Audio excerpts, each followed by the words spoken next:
Okay, let's take a look at some minis from WizKids Games' upcoming mini-series Snowbound.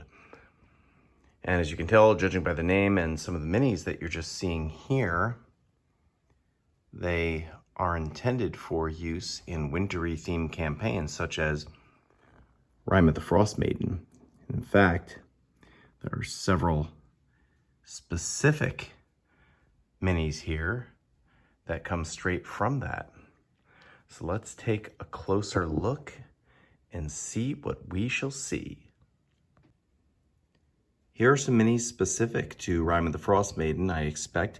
I haven't run the campaign yet, but I do know that this dwarf is a named figure, Grandolpha. So this is, a particularly good figure for an NPC, particularly if you're running Rime of the Frost Maiden. And I do know that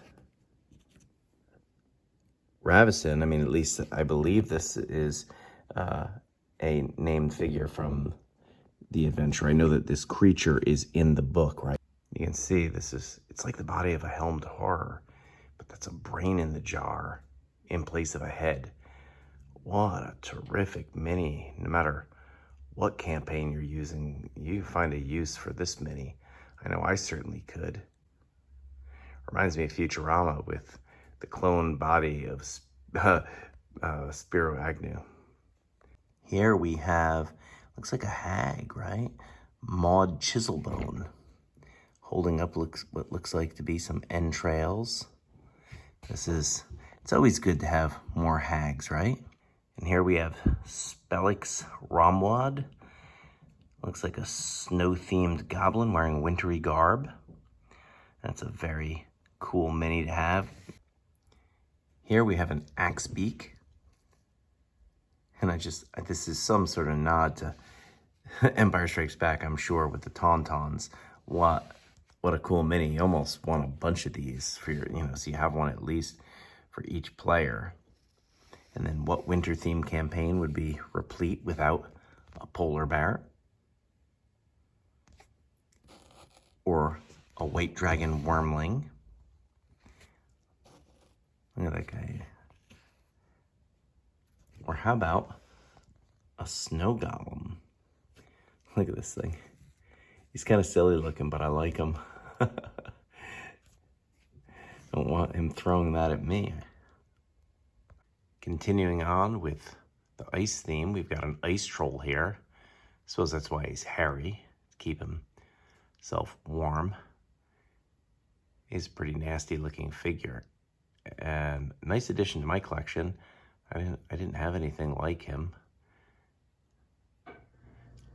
Love the expression and the pose as he's stalking through the blizzards looking for fresh meat. Here we have a sea hag.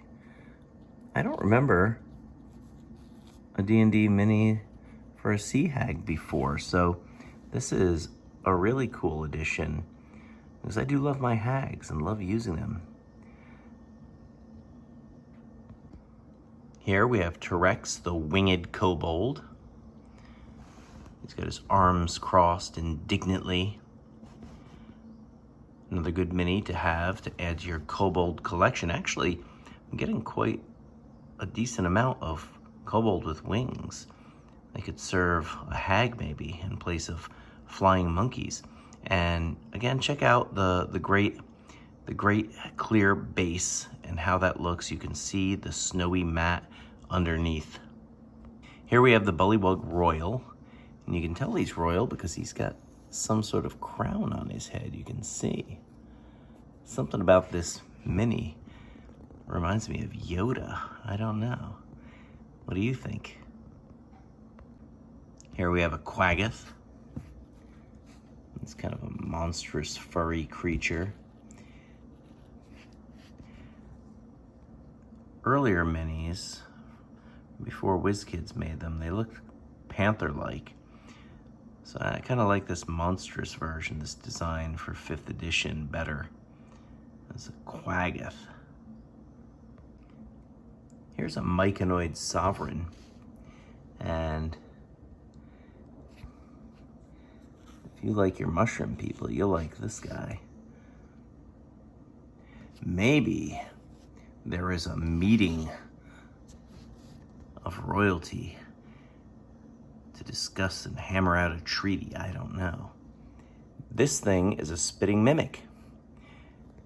It's the spitting image of a roper. It's a great mini. You could use it as a roper if you didn't have one, if this is what you pulled. Or you could use it for what it is, a spitting mimic. Or a piece of set dressing if you don't turn around and reveal this side. But I love the detail on this. I love that mouth. When I say I love, it's not like, oh, it's hideous. It's terrible looking, but I love having a mini for it.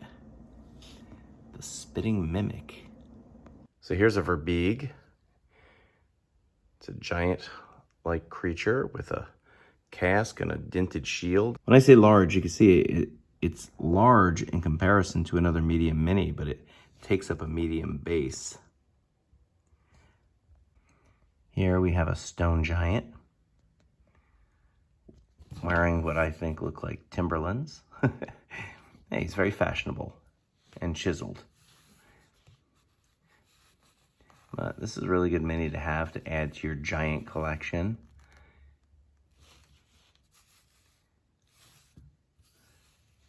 And I love how large the giants are.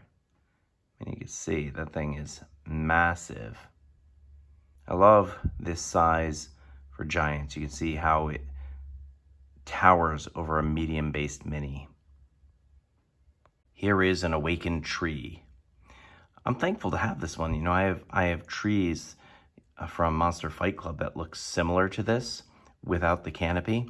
So this is a really good mini to quickly replace those when it comes alive and begins attacking. You can see the roots have come up so that it could shamble around, and it's got the clear base, but this is just a really terrific mini. I've used awakened trees a number of times in my campaigns and adventures, and I'll use this one in the future for sure. Just a little size comparison for you for the awakened tree and a medium mini. I mean, look at that. You can pop that mini right up in a tree. Look, it's grabbed by the awakened tree, waiting to throw its victim. If you're like me, you're a huge Eberron fan, and no Eberron campaign is complete without a Warforged Titan. Whether you're doing a flashback to the days of the last war, or this is a bygone relic from dwelling in the Mournland, or however you want to use it, or just use it in a non-Eberron campaign as an automaton, maybe a dwarven construct. This mini is terrific. I love having these. And WizKids also put out an unpainted Warforged Titan in their Nolzar's line, a different sculpt, so you can mix it up and have a couple of these join in the fray when you are creating battles. Look at, you can see that size comparison and how cool this is with the, you know, the arcane blast from its magical maul. My favorite mini, if it can be called that, in this new series is the mammoth being ridden by the frost giant. And look at this thing. Look at the size. Look at that size difference. Now, maybe you're saying, Dan, I just want the mammoth. I don't want the frost giant. Or, Dan, I just want the frost giant and not the mammoth. Well, behold, the giant comes off. You can remove the saddle and replace it with an empty saddle.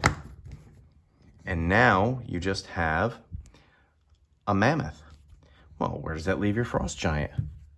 Well, I'm glad you asked. You've got this base here, and you can just slot in your frost giant.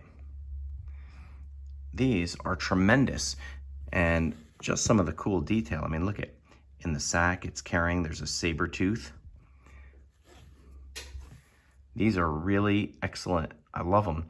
Now, this is supposed to be, you know, for a huge base, but honestly, this is gargantuan and beyond, maybe even colossal. So this thing is huge, and you don't want to be trampled by it.